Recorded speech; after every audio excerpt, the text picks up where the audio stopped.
Jalaluddin Rumi says, "Silence is the language of God, and all else is poor translation."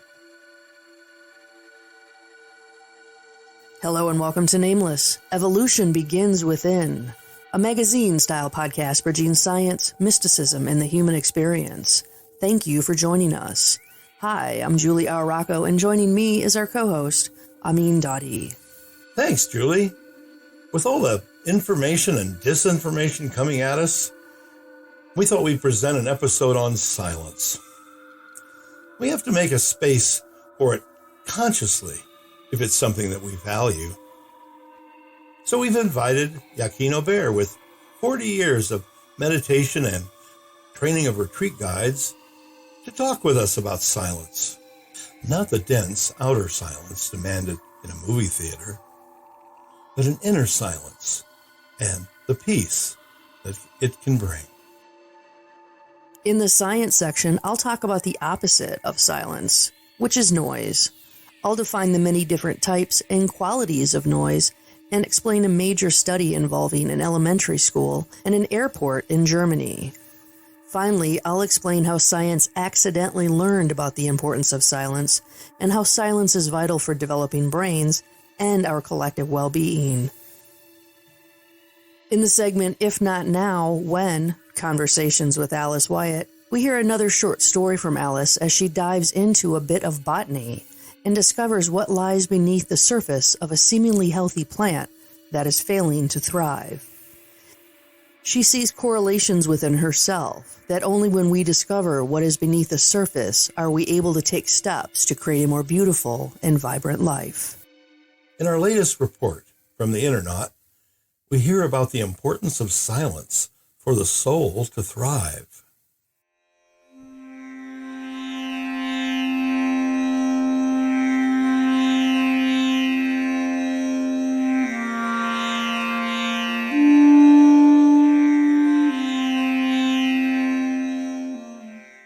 Before we begin, we invite you to take what intrigues you and leave the rest. Our faithful guide in life is our felt sense.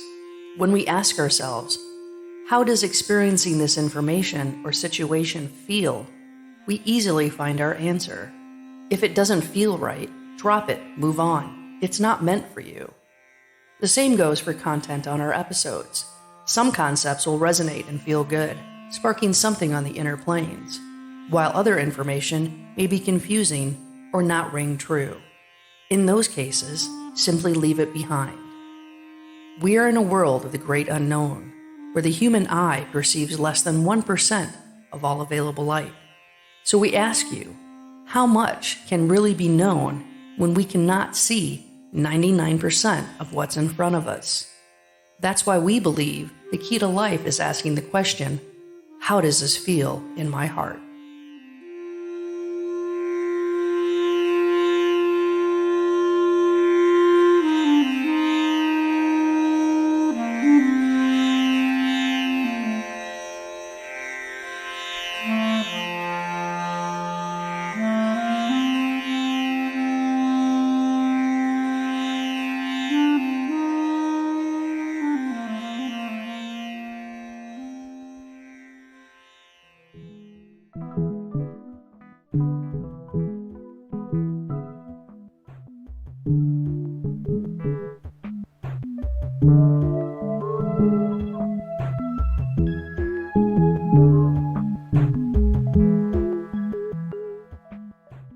So let's start out the science section as we do. First, by defining silence. So there's actually two entries under the Merriam-Webster.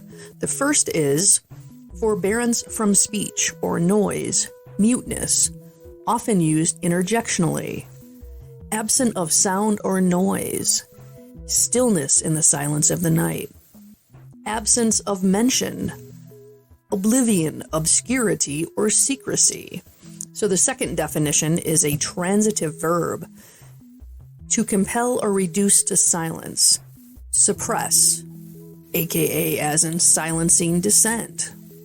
So noise is a word that is said to come from the Latin word nausea, disgust or nausea, or the Latin word noxia, meaning hurt, damaged, or injured.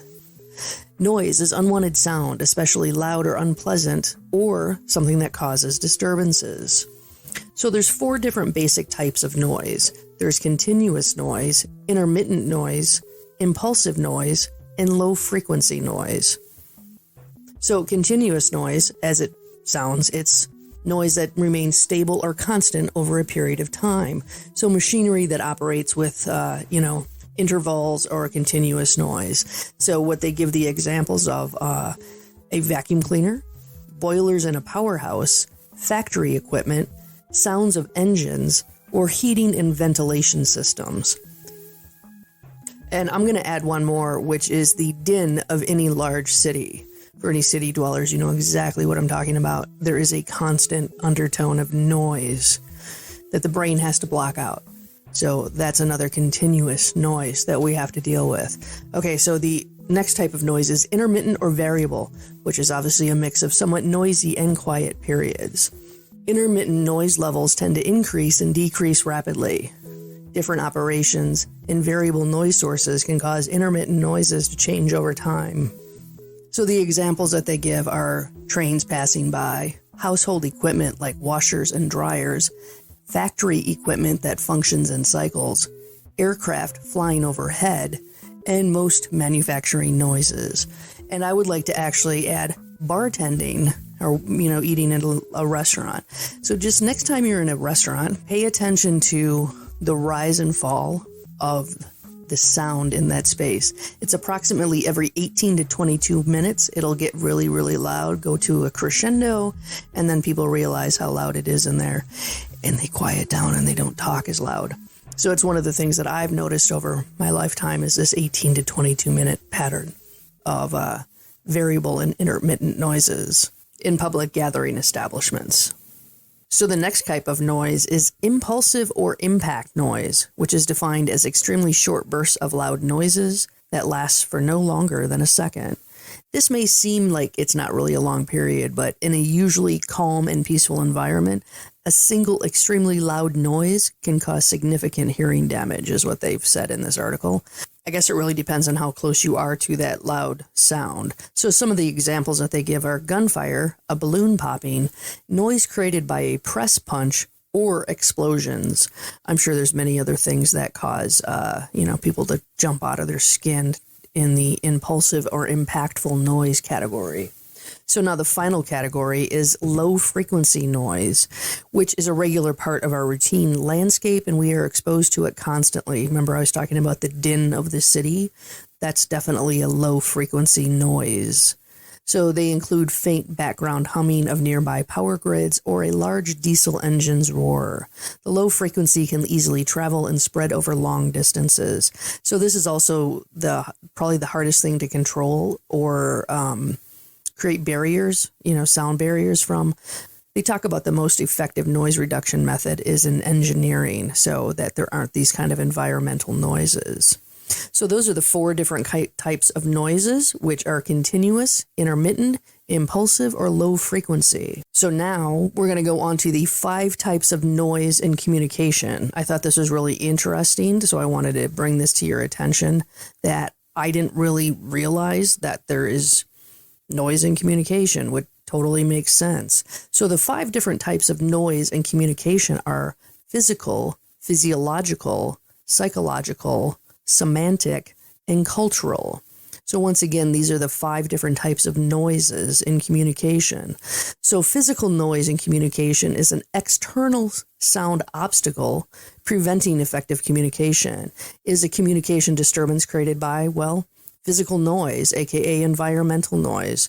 So what they list is rain sounds, thunderstorms, horns, outside building sounds, sounds from fans, lights, and windows are all examples of physical or environmental noise.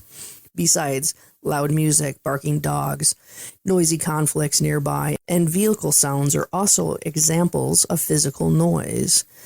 So the second type of noise in communication is physiological, which is described as a barrier created by the communicator's physical condition, usually from physical illness or an inability to produce physical sound. So besides the obvious barriers of deafness and blindness, talking too fast, slow, or even high or low temperatures in the room can generate physiological noise. The key is any physical illness, even having a headache, could be a barrier to the listening process of communication. So the third type of noise in communication is psychological noise, which is generated from the communicator's psychological factors, such as values, beliefs, attitudes, or general behavior.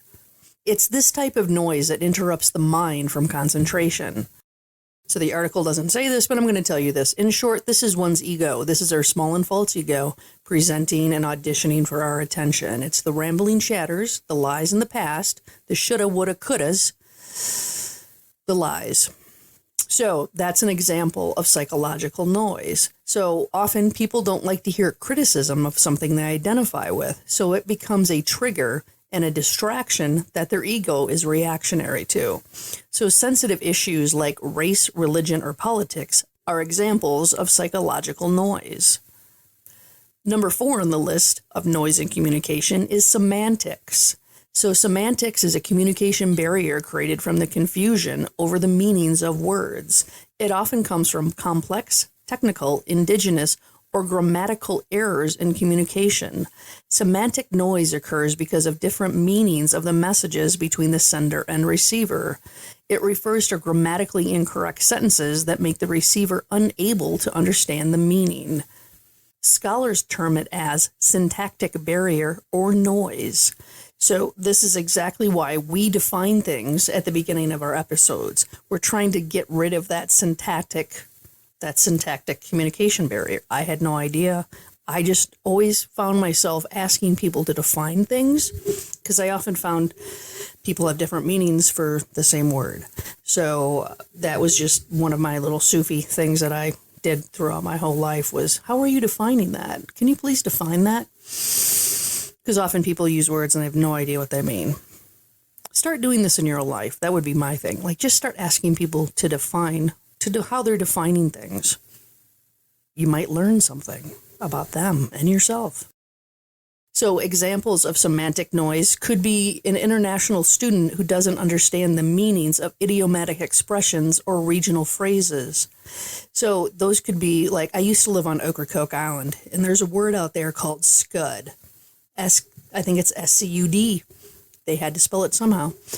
Anyways, that word is specific to that island, and it's not really used anyplace else other than I picked it up because I thought it was fabulous sounding.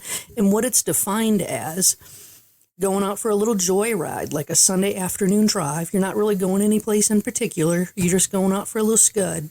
So I've brought it into my vernacular because I thought it was such a great word. So in that same vein, jargon words, mispronunciations, unique words, grammatically wrong sentences are all examples of semantic noise in communication. All right, so number 5 is cultural noise in communication, which is created from nonverbal communication from people from different cultural backgrounds. The basic kinds of nonverbal communication cues are posture, gesture, eye contact, space, touch, and dress. The meaning of nonverbal cues is not the same in every culture and society. The conflicting message in communication is one of the cultural noises. Okay, so this is interesting too. There are also the 4 noises in group communication are ethnocentrism, prejudice, stereotypes, and discrimination. These factors bar effective communication in groups or teams. So the example that they give is that John is a Russian student. He's living in Malaysia, and he reaches out his hand to shake hands with a woman he's just met. Well, she denies the handshake. John doesn't really understand why. And then he finds out later that women do not shake the hands of men in Malaysia. It's not a cultural norm. So that's another type of cultural noise. So there are even more types of noise in communication process, but I'm going to stop here. I'm going to post the whole article on our website, thenamelessshow.com, and you can go there to read it because they talk about additional types of noise in the communication process. And it says there's even 5 more beyond that. So now we're going to continue with the other studies, which is the one in Germany and how science accidentally found out about the importance of silence. So this brings us to two different articles that I'm going to talk about. I'm going to kind of intermix them. One of them's from uplift.love. How cool is that? Entitled, Science Says Silence is Vital for Our Brains by Azriel Reschel. And the other one is from the American Psychology Association, entitled, Silence Please. Studies have shown that noise has a powerful effect on our brains, causing elevated levels of stress hormones. Sound travels to the brain as electrical signals via the ear. Even when we are sleeping, these sounds cause the body to react and activate the amygdala, the part of the brain associated with memory and emotion, leading to the release of stress hormones. So living in a constantly noisy environment will cause you to experience extremely high levels of these harmful hormones. Noise has been linked to high blood pressure, heart disease, tinnitus, and loss of sleep. So in my research for this episode, I found several different articles that pointed to this study that was done near Munich, Germany's airport when they moved it. So what they did was they studied the children in the area with the noise of the airport before and after the airport was open and then closed. And then they studied the kids in the new airport location, once again, before it opened and while it was open, to see what would happen. First of all, they administered tests of reading, memory, attention, and hearing to 3rd and 4th graders who lived and attended the schools near the two airport sites. They found that the reading comprehension skills and the long-term memory of the children near the airport improved once air traffic moved to the new location. However, the performance of the children near the new airport declined. Surprise, surprise. The study suggests that noise-exposed children may be less sensitive to speech, even though their hearing was impaired. After the old airport closed, children living near the site showed marked improvements in reading memory, but their speech remained impaired. So this is what Dr. Evans, who is a professor of human ecology at Cornell University, cited. He goes on to say, we think one thing that might be going on is that children who are exposed to noise develop a stress response to ignore the noise. But not only ignore the noise, there's evidence they also ignore speech. So they are not only ignoring the stimuli that is harmful, but they are also ignoring the stimuli they need to pay attention to. So the researchers also found that the Munich students near the working airports had significantly higher levels of stress hormones, adrenaline and cortisol, and higher blood pressure readings than children in quieter neighborhood. Evidence suggests that high blood pressure in children predicts high blood pressure later in life, and higher levels of stress hormones are linked to several life-threatening adult illnesses, including high blood pressure, elevated cholesterol, and other lipids, and heart disease. Once again, they bring up heart disease. Excessive noise, they believe, is responsible for 3,000 deaths a year. Now, that's just in Western Europe, where they did this study near the Munich airport. He goes on to say, the study is among the strongest, probably the most definitive proof that noise, even at levels that do not produce any hearing damage, causes stress and is harmful to humans. So here's another thing to consider. This article also discusses the noise of being in a hospital. So in a study in 2005 in the Journal of the Acoustical Society of America, suggests that noise levels in hospitals have dramatically increased over the last 50 years. So in 1960, the daytime hospital level of decibels was 57. Today, that's 72. And the nighttime levels jumped from 42 decibels to 60 decibels. Now, the World Health Organization says that the recommended guidelines for sound levels in patients' rooms should not exceed 35 decibels. However, today, 72 decibels. That's the din that's in a hospital. Holy mackerel, yeah, and you're supposed to heal in there? Yikes. So this brings us to how scientists accidentally discovered the importance of silence. So physician Luciano Bernardi studied the psychological effects of noise and music in 2006, making the startling discovery. When the subjects of his study were exposed to random stretches of silence in between the noise and music, they experienced a powerful effect. The 2-minute pauses were more relaxing for the brain than the relaxing music or the longer silence that was in place before the experiment started. In fact, Bernardi's irrelevant blank pauses became the most important aspect of the study. One of his key findings was that silence is heightened by contrast. Though we may think of silence as a lack of input, science says otherwise. The brain recognizes silence and responds powerfully.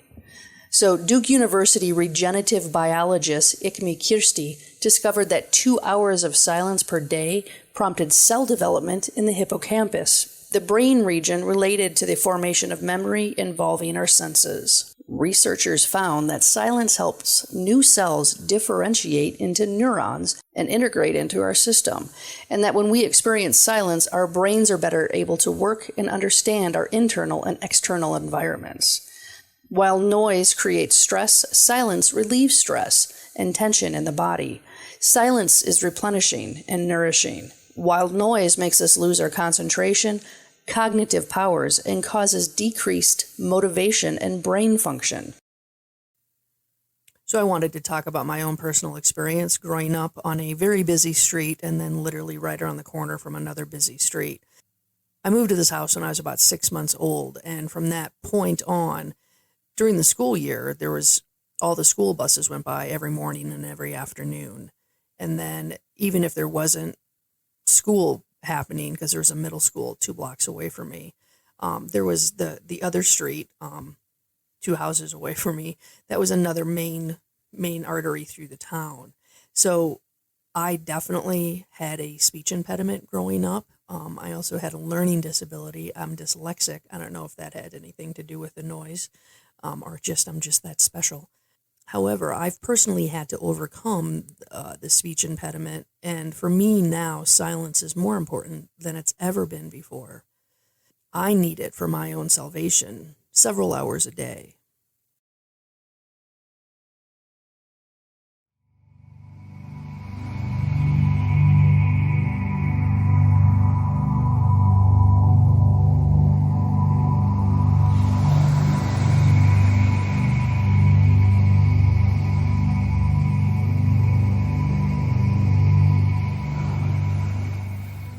Good morning. First of all, this is Yaqin Aubert. Some of his functions have been to lead retreats and certainly train retreat guides, and now he's work is with the Pir Vilayat Khan Center at the Abode of the Message, and the Abode, of course, 400 acres, but it has many little retreat huts, and I think everyone who would like to go on retreat, I'll give the information on our website. So our topic this morning is silence. It's following up last week's interview with Wendy Tremaine, been able to help a lot of people who have no idea what Sufism is or what much of anything esoteric, leading them on a 3-day retreat. So in that 3-day retreat, there's a lot of silence. So our topic today with Yaqin Aubert is silence.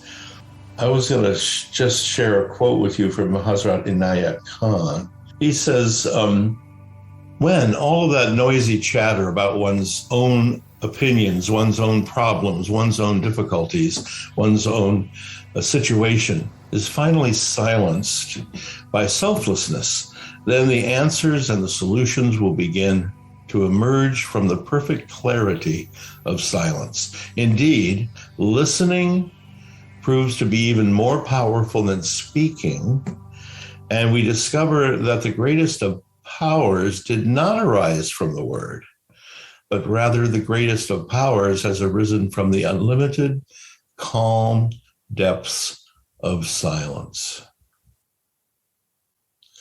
And he goes on to say, when the lips are closed, then the heart begins to speak.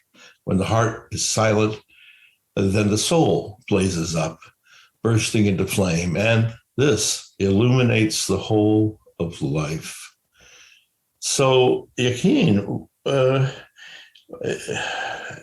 everywhere I turn, and these days it's reflected off of online pretty much, but it's a lot of agitation.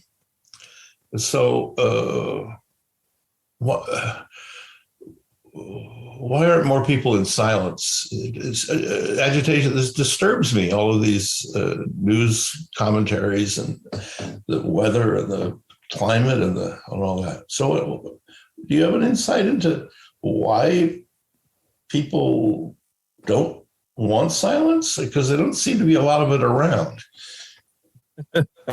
Yes, there doesn't seem to be a lot of it around, that's for sure. I think a large part of it is our culture is so oriented outward and materialistic oriented that silence isn't taught. I mean, we have courses in high schools and or even elementary schools that have debate teams, even in elementary schools. And so this ability to speak and be, profound, or at least speak a lot, even if you're not profound, is emphasized, but there's just a very small emphasis or teaching in the culture about silence. I mean, it is true that almost all religions have some aspect of emphasizing silence to them. Whether it's in a group or going off by yourself on a vision quest or a retreat, there's an aspect of silence. But in our culture, I think people think it's normal to get up first thing in the morning and immediately turn on TV or turn on the radio and start making a cup of coffee. There isn't any sense of rhythm of starting the day off in a contemplative way or with some silence. And so I think a lot of it's the orientation of not only our culture, but more and more the culture of the whole planet. Well, yeah, having gone to military school as a kid, a bell, a bugle, and a cannon woke us up at 6:25, and we had to be out of bed at 6:28. And it took me years to just allow the day to unfold. Just begin with just silence, just, wow, what's going on today? So I can even see the extreme of it, of now people thinking that it's normal to put a television in your bedroom. I mean, that going into your bedroom, which used to be a place to go to sleep, now you go in and you might watch television sitting in bed for hours before you fall asleep. And that's now more or less starting to be considered normal. And I find it very abnormal. Right. And as you mentioned, silence is not cessation of talking to each other, but it's, as you pointed out in that reading from Hazrat Inayat Khan, there's the quieting of the mind and the quieting of the heart, and then reaching a deeper and deeper state of one's own being. Yeah. Wow. So it's kind of a swimming upstream here, because the entire common consciousness of the society is barking at you all the time and trying to get your attention. And so, so that's so.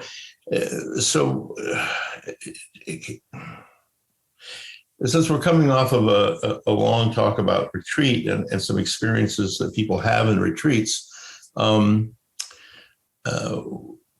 how would you say, let's just say you wanted to experience silence, which kind of seems like an oxymoron, because experiencing nothing it's an interesting thought. But how would you, like, if you were going to say to somebody, well, if you're interested in what not to be in this other world of agitation all the time, how would you start into it? What would you say to people? I would say that the first thing is to be able to sit still and not feel impulsive that you have to do this or that, but to sit still and just breathe normally in and out the nose. And just that focus on breathing will slow down the heartbeat, slows down physically, mentally it can slow down the mind from being so agitated and thinking of this and that.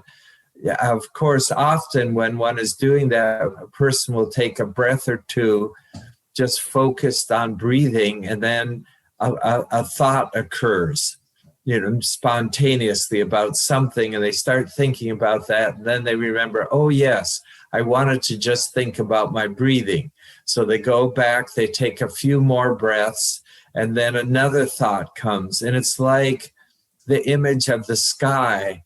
The sky is just empty, and then here comes a cloud along, and that cloud is like a new thought that comes along. And if you just go back to focusing on the pure sky, that cloud will just drift away, but it's very likely very soon there'll be more clouds. And Right. so it takes a certain training to be able to stay in a state where there's very few clouds. I won't say no clouds, but because having no clouds is just a state of pure presence, openness, peace, and being in the moment, or as that popular saying was, be here now. Yeah, but often at the abode, there's a diesel truck rumbling up the highway right above the abode, and so you're in the meditation hall, and you're sitting there, and you're in silence. And then what I found very useful was simply to accommodate it. I didn't want to fight with it. Just go, oh, there's a truck. I welcome the truck. In other words, how do you, because you set up an agitation again. You're going, oh, I'm trying to be silent, and this truck is right in the middle of my silence. Right. And that becomes just another thought. Right. The thought of, oh, I don't want to be listening to this truck. Oh, that's another thought. Then there's the thought of, oh, I don't want to be thinking about not thinking. And it can just be so. I think at that point, it's just a matter of relaxing and letting go and not having any struggle. But behind not having any struggle, there can be a gentle intention of this is the direction I want to go in, and just relax into it. Like I know sometimes when I am meditating in one room of our house, someone might be in the kitchen. And I can either label them being in the kitchen making noise as a distraction or an agitation, or as you're pointing out, it's just what's there. It's, and I can, oh yes, that's happening over there. Okay, back to what I'm doing. And when I begin to focus more and more on what I'm doing, I tend to hear that less, what's going on. And, but there's a wonderful story of the Prophet Muhammad that once he was kneeling down to say his prayers, and it was sort of, there are other people around, and that some children came running over to him. And one of the people, got very agitated, said, oh no, get away, get away. He's the prophet saying his prayers. To Muhammad said, no, that's fine. Don't bother the children. Yeah. And that other wonderful Sufi story about the young girls walking in front of a prayer. It's kind of bad manners to walk in front of someone doing their prayers, because they're face to the Kaaba, usually the east. I mean, that's a whole tradition in Islam. And this person who was praying was outraged. This young girl was interrupting and being so rude to him. Oh, she said, I'm so sorry. I'm going to see my boyfriend, and I'm thinking of the beloved, and I'm so sorry that I interrupted your prayer. What were you thinking about? Or something like that. Yes, In other words, right. were you into your prayers or into being distracted? What are you doing? Right, Right. right. Yeah. And I think part of that, she says, I didn't even notice you were there. I was so focused and hurrying to my boyfriend. Right. I didn't know. I'm sorry. And then, Yeah. like you're saying, Yeah. what is it? There's another wonderful story of three men were going to, it can be a mosque, a synagogue, a church, or whatever. And they were there and they were all praying. And then in came the person who was going to lead some sort of service, or, it could be the rabbi or the imam, but whoever it is came in, and the three people were very still in silence. And one of them said to the person, "Oh, is it time for you to lead the service?" And the next person said to him, "Oh, you just broke your silence.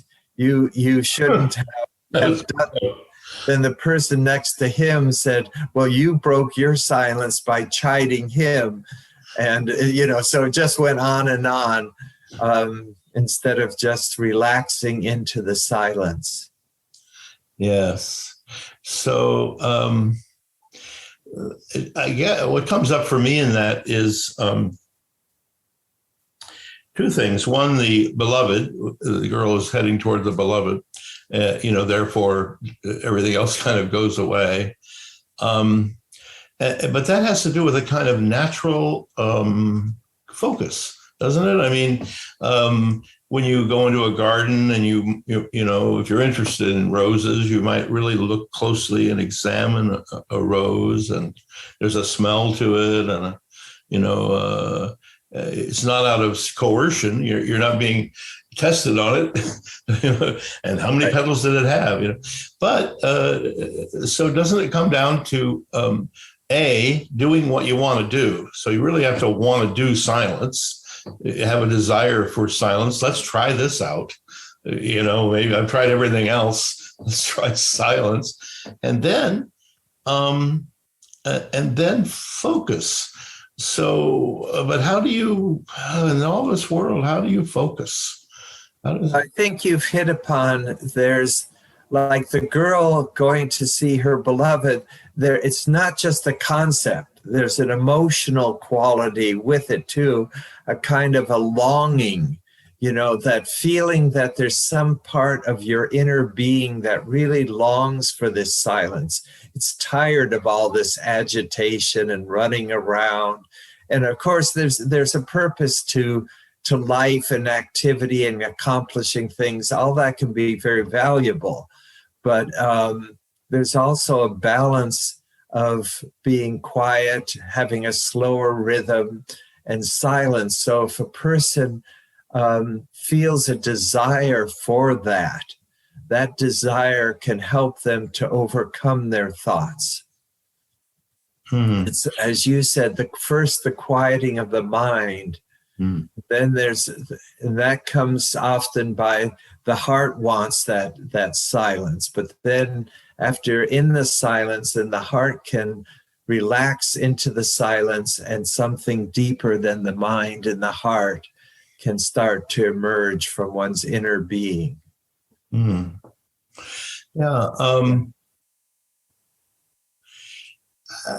I think going back to that original quote about the word,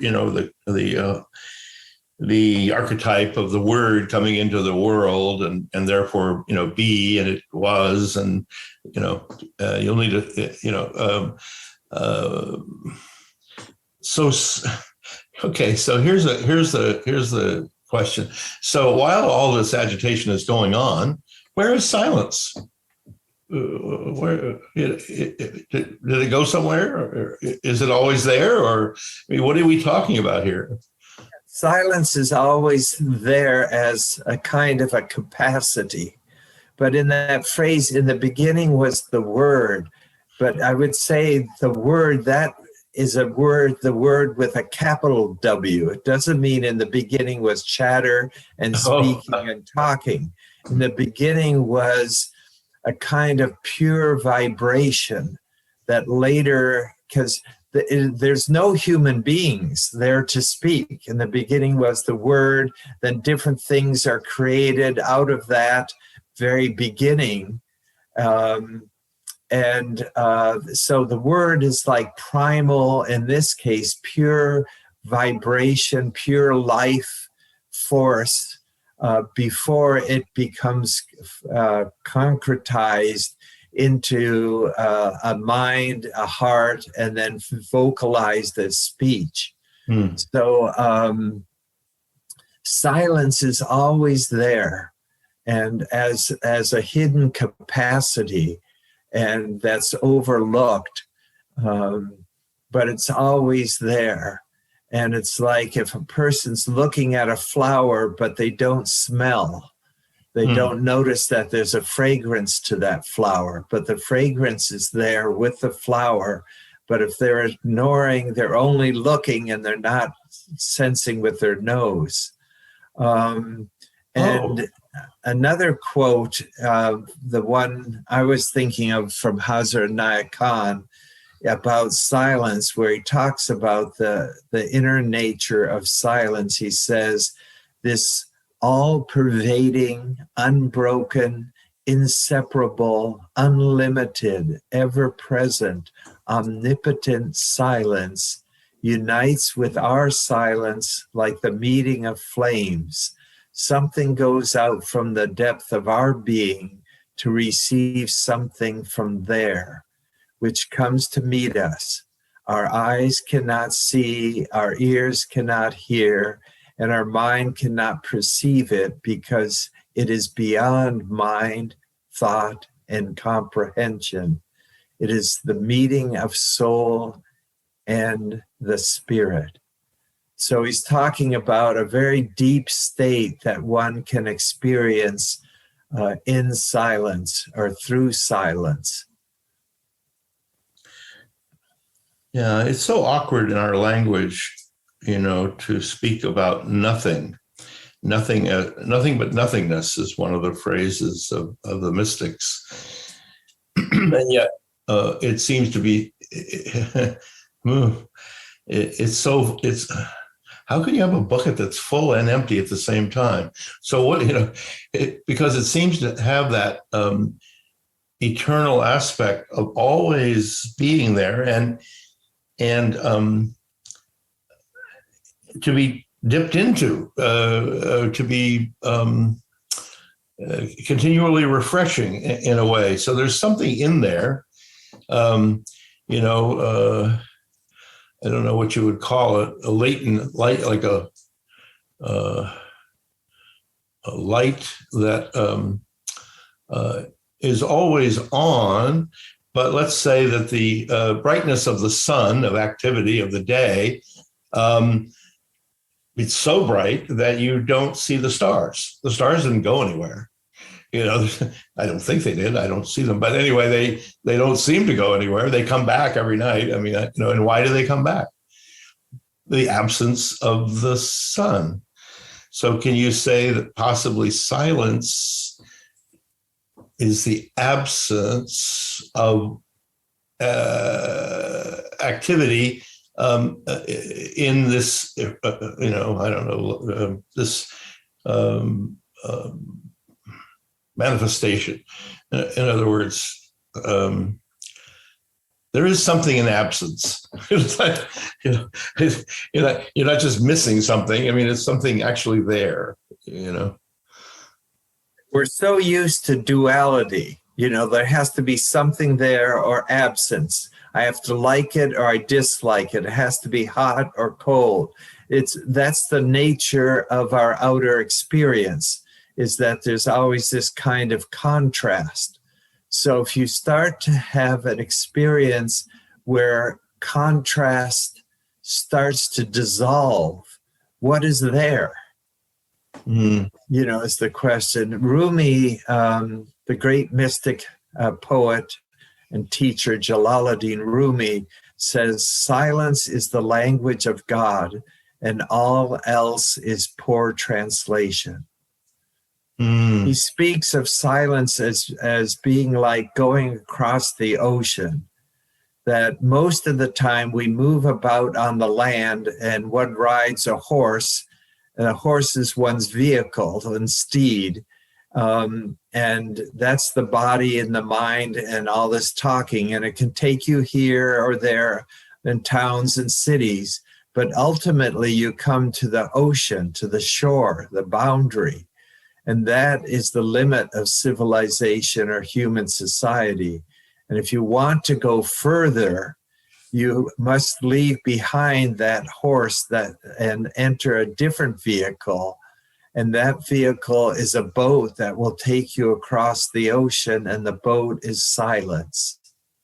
So to get across, there's a great quote from the I Ching or I Ching, the book, a Chinese book of wisdom, and it says, crossing the great water, perseverance furthers, no blame. So crossing the great water is both the journey of life, but it's also the journey of realizing the real depth and meaning of everything that's going on. What's behind all this activity? People are constantly searching, even when they don't know it, they're searching for some kind of value, for some kind of meaningfulness in their life.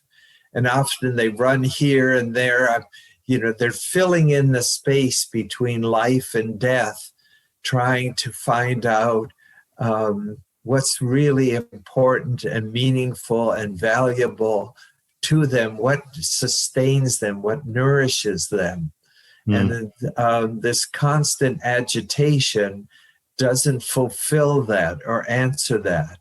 So there needs to be a balance of activity with a kind of repose or inner or spiritual relaxation, which the door to which often can be silence. I remember going to seminars and certainly on retreat. When I took a retreat, I would probably sleep the first day. We're speaking, relaxation.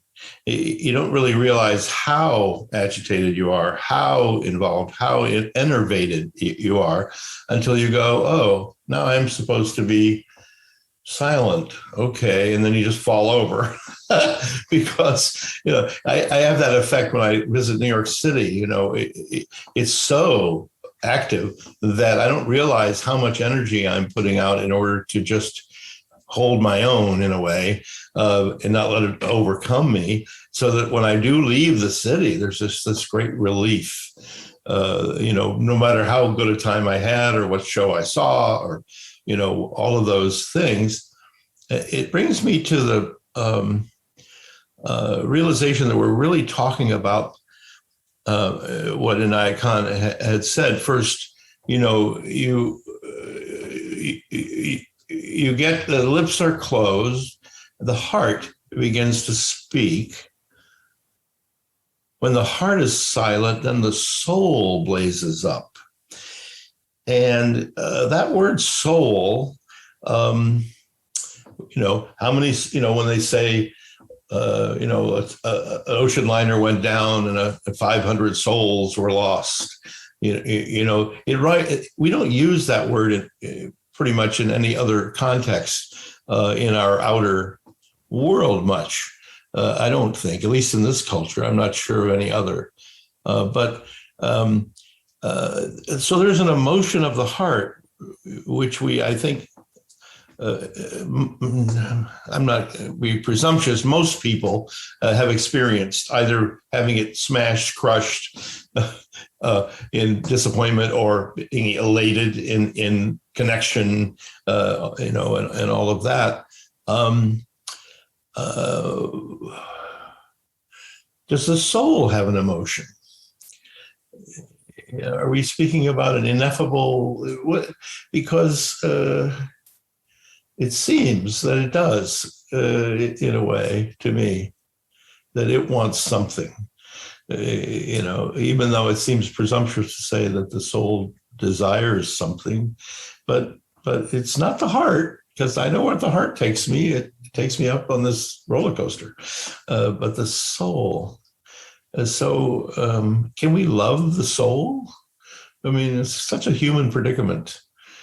Yeah, I think in a certain sense we can love the soul, or love whatever we want to call it, the inner life, the spiritual life. We can love Yahweh, God, Allah, Wankantanka, whatever that is. But from another perspective, that longing of ours is a response to the original longing, that we think we're initiating this, but in actuality, there was this initial, the initial creation of everything was a longing to be known. If we take the metaphysical point of view, that there was in the beginning this unknown ocean of pure luminous intelligence, the one and only being, but there was no consciousness, because consciousness means there has to be something else to be conscious of. So inherent in that original state emerged a desire to experience something other. And so therefore creation started. The first impulse to create life in order that there could be consciousness, because otherwise there's just this pure state of luminous intelligence. And so our response to coming back to this idea of emotion, I would say there's a kind of cosmic emotion which the Sufi teacher Pir Vilayat Inayat Khan sometimes used to speak about. That he said there's an emotion. It's not just the Milky Way galaxy is turning mechanically. That's sort of the old scientific model. But the more modern model is that there's a consciousness, there's an emotion in this swirl of the Milky Way, of all these galaxies. The turning of the sun has a certain quality that can be considered an emotion, a cosmic emotion, not a more personal emotion. But again, our longing and our desire for something more all the time is a response to that original impulse. And we see this, I mean, it's the basic nature of human nature. I know when I was much younger and I was teaching Navajo children in New Mexico, I got all the boys pieces of 2x4 that was about 2.5, 3 foot long, because they're still in their culture. One of the main things a man does is hunt. That's what a man does. You know, a man usually doesn't take care of the sheep. Women do that. There were specific roles. This is like 40 years ago. I don't know how it is now, but there's a real identification with a man hunts. And so all the boys would take their 2x4 and just hold it and pretend it was a rifle and play with it when they could at recess. And then the next thing they wanted to do is they wanted to use crayons and magic markers and write on the piece of 2x4. And then the next thing, they wanted to cut down part of the 2x4 so skinnier it looked like a barrel of a gun. But in that whole process, what's happening? It's the whole impulse of humanity to create, to take something and make it and change it and shape it. And that's this whole impulse of expression that is inherent in making tools and making art and making love and creativity, is this inherent impulse in the human nature. Yeah. Well, yeah. Well, circling back to what you said about retreats, I see that on retreats, often the first day of retreats, the person needs to take a nice long nap in the afternoon because, as you said, they come on retreat straight from their busy life, and they don't realize that there's an inherent built-up almost tiredness for so many people. And so they need time to just rest, as well as be silent or other, whatever their particular spiritual practice is. Yeah, I know that one of the things is silencing the mind in a way, because we go to sleep at night, and some of us have good night's sleep, some don't, whatever, but the body is basically getting rested. And in the REM sleep, one thinks that there's a whole rejuvenation, but the mind never rests. It seems to go on. You have any dreams last night? In other words, it's still evaluating the day or thinking about the future or doing something cosmic, whatever it's doing. It's work, and it's continually working. And when you referenced cosmic relaxation, what is that? Cosmic emotions. Yeah, and when it's well, I always felt it that people call something meditation as if it's something to do, but really it's relaxing from what you have been doing. You can look at it that way, and so it's cultivating in yourself, because it's all going on in yourself, right? I mean, you're doing this, being. And so maybe just what we need to do is allow more time for, not water skiing as a form of relaxation, but nothing wrong with it, but that we actually provide ourselves some time to just relax everything. I think in terms of the lover, you've done all this talk in order to come together with your beloved, but when you're together, is there a need for talk? You're there, and I think that's a pretty good analogy. So in that sense, let's have just a moment's silence.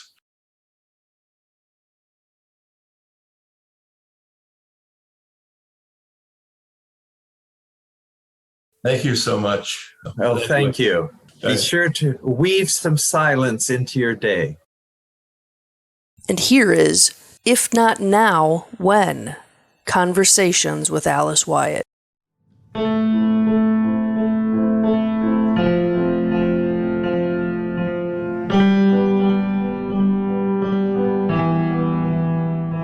Dry as a bone. Coreopsis is a bright little yellow flower with vibrantly green, narrow leaves. It is not a desert hardy plant, though, so I work hard keeping it alive in my New Mexico compound. Its Old Victorian meaning is always cheerful, something I strive to live up to. So much so that I have a bouquet of Coreopsis tattooed on my right hip, a garden of cheerfulness I carry with me wherever I go. Lately, the Coreopsis has not been doing well. I water it morning and night because of the summer heat, but even in its shady location, the leaves take on a lackluster hue and begin to wilt before midday. Worried, I take advantage of an unexpected break in the weather, a cool rainy day, and with delicate fingers dig around the whole plant and lift it out of the ground. The roots on the edges of the plant have obviously been soaking up water, but the center of the root ball is dry as a bone. Dry as a bone despite twice daily waterings and 12 hours of drizzling rain. This plant has been struggling to survive because only the very edges are getting what it needs to sustain life. What I see is such a reflection of the last year of my life, I sit down to write about it. I do not know what happened with this little plant, but this is how the center of my soul became as dry as a bone. I married young, 18. Within 2 years, I had my first child and proceeded to have 4 more by the time I was 30. We moved frequently with my husband's job, living in very small rural communities. Depression began to plague me in high school, but as the years went by, it became a constant companion. The effort required to get up every day, take care of my children, meet the emotional and physical needs of my husband, and have some sort of social life for myself became an impossible task. I began to define my life by what I wasn't. There wasn't enough money, enough time, enough energy, enough patience, enough wisdom, enough love. You get the idea. There was not enough of anything and everything I was supposed to be. This settled on me as an identity, though I did not realize it at the time. Anger became the way I coped with not being enough, until my rages actually made me physically sick. I then began to cut myself off from all emotion. If I didn't feel, then it couldn't hurt me, right? I stayed here for a few years. It wasn't healthy, but it felt so very good not to be controlled by anger anymore.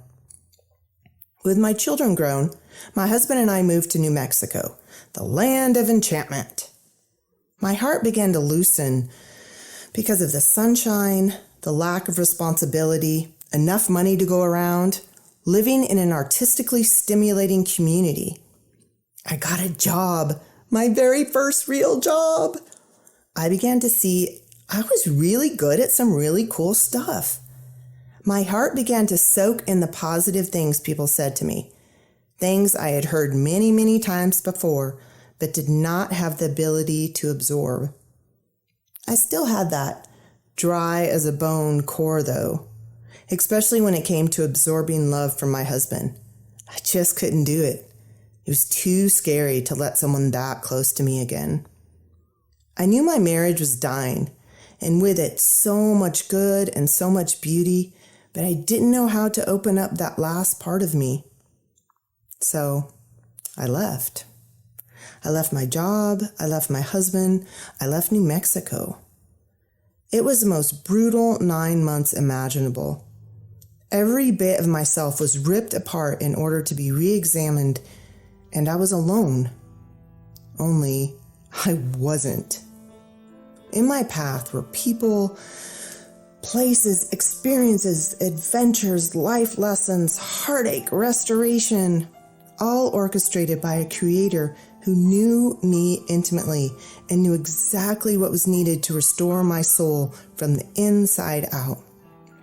I returned to New Mexico and my husband, confident in who I was, the value I brought to the world, my place in it. I had received the gift of looking into the innermost parts of myself and falling in love with who I really was. I look at this little plant I hold in my hands, knowing exactly what it needs. Gently, I pull it apart, expose the dry roots all matted in the dusty center. I submerge it in a bucket of water over and over and over until the entire root ball is saturated. Carefully placing the coreopsis back in the ground, I make sure all the roots are spread out as far as possible, each one touching damp earth. I press the dirt firmly around it once again and sit back, satisfied. Always cheerful, just like me, will live to spread cheer once again.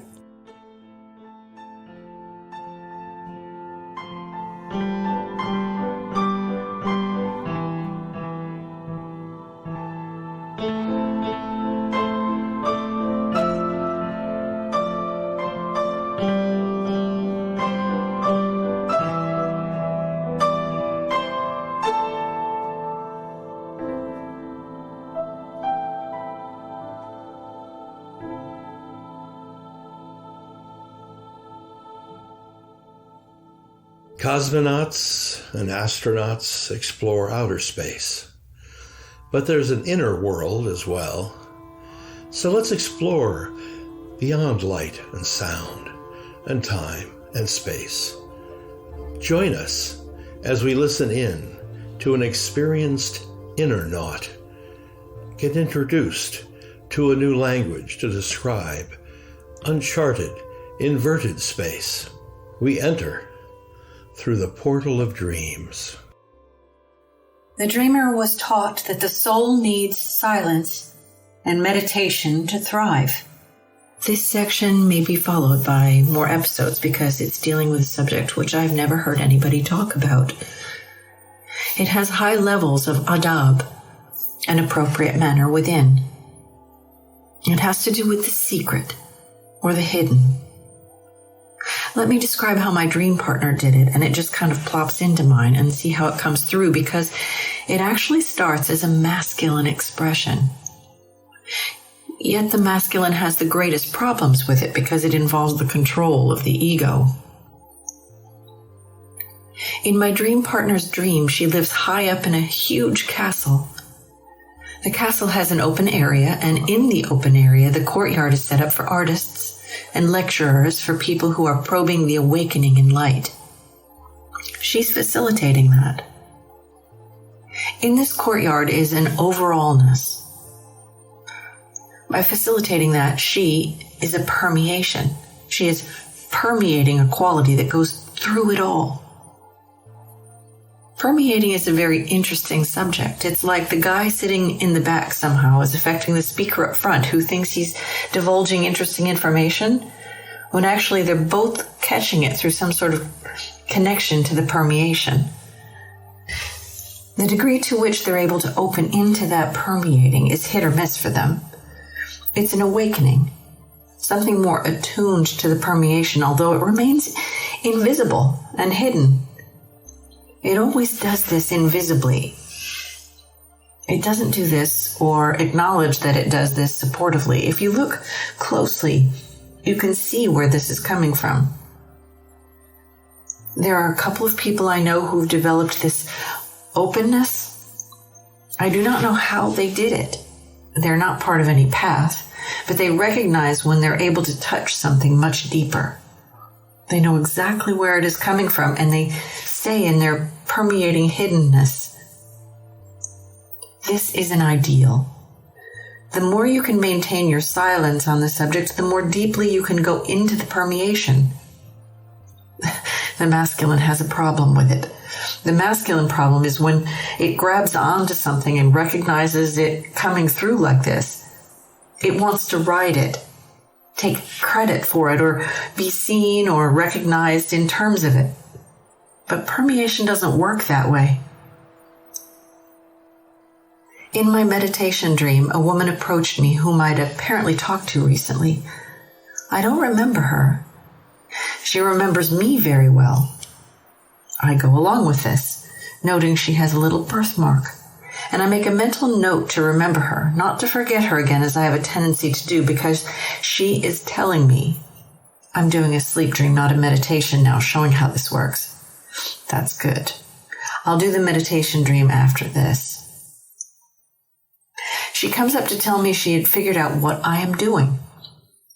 I was waking things up inside of myself. I think I'm being hidden about that. Not from her perspective. She sees it. There's an interesting thing about the collective consciousness on this level. When it's in the outer, we're inclined to jump into it. I'm in a library, and the discussion has gotten caught up in a particular subject. Everyone wants to dive into the energetic. That's the collective response. The same thing happens on the inner, the hidden. As soon as something hidden is revealed, it creates excitement. People want to dive into that. And we mustn't do that because it drains it. You're draining the heart. The heart not only speaks to the overallness collectively, because in this case, I'm speaking of it collectively. The heart speaks through the hiddenness and the stillness. You don't try to reduce it into the mundane overallness. If you maintain the reliability of silence, you stay in the gnosis of reflection. The meaning I wrote here is the more still and hidden a person is able to be, the more they're able to perceive through the hidden around others who sense a knowingness and an acuity like this.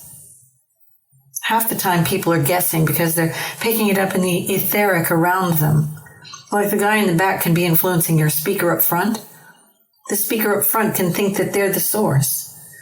Just the carrying of the permeation can cause others to perhaps peek around the curtains and see, oh wow, you have this perception. Most people in the density won't get that, but it's possible. They could. The key is to continue to stay silent, invisible, in gnosis, reflectively, but not outwardly perceptively. Now you're going through the reflective to help you catch up with the inner. You're not going through the inner to help you catch up better with the outer reflective. To maintain invisibility in the face of a quickening of awareness facilitates being able to go deeper and deeper and more in terms of that permeating quality. This way of being is a connection to more than just knowingness. I should say knowingness is based upon deviations of the permeation. If I was to get up to pontificating and stuff like that, that's a deviation of the permeation. Permeation sits in stillness. You don't alter some aspects and play with other aspects. The permeation is all there is. It descends and becomes something that is lived out in the outer. When you're catching up with this quality of infinite aliveness, you don't keep dibbling and dabbling in knowingness deviations, because the next thing you know, you're having to live those deviations out in the outer. See, that's in between. You go deeper and deeper. The more you do that, the more effectively it comes across affecting things or potentially shifting things. If your inner knowing is just thrown out there like a pearl before swine, or you get caught up in old stories of acting as a group, magnifying the spiritual effect, then the mind sense violation is quick to predominate. Since I'm sitting in the dreams, there was another one where the hiddenness was also kept secret, and its effectiveness is not torn down by the limitations of collective consciousness. Thus, it permeates, creates an overallness for them. That's just simple. There is a little saying, when the denser levels of beingness are carried non-reactively, the hiddenness and stillness becomes more real, unveiling for all to see the veils that go far deeper. It's all in this meditation dream, but it took the sleep dreams to take it out of being told too tightly or too deeply. In the meditation dream, it starts off, each year a person has to contribute secretly. This is usually done invisibly.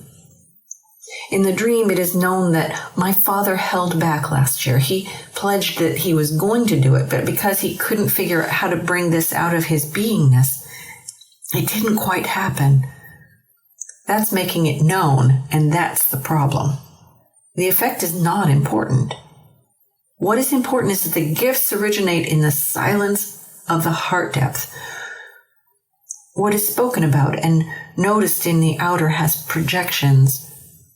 That's because speaking of it involves the ego, and those projections drain the heart. The importance of this is the heart is nurtured and awakened by stillness. We are all stressed out enough, but it's the stillness, the invisibleness that awakens the heart, not something that has a dynamic that's bouncing around. In other words, the deviation is anything that has to do with needing to get caught up in collective consciousness. Whatever the activity of the day that's being talked about or in public or an animation of one's knowing, that's a deviation too. It leads to one's animations having to be played out in the outer.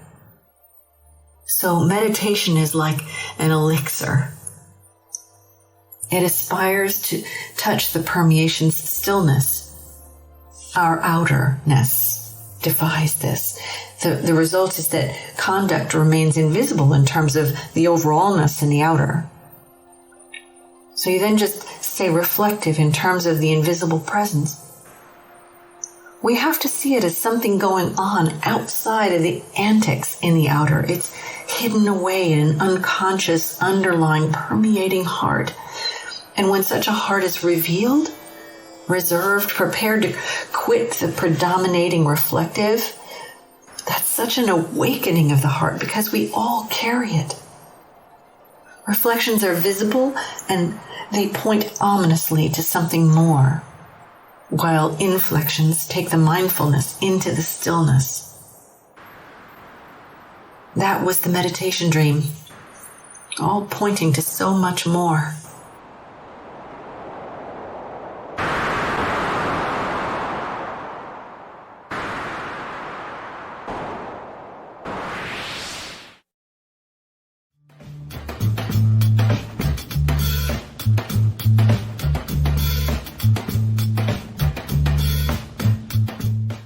So before we leave this episode on silence, I just want to give you one more quote to think about. It's from Abraham Lincoln.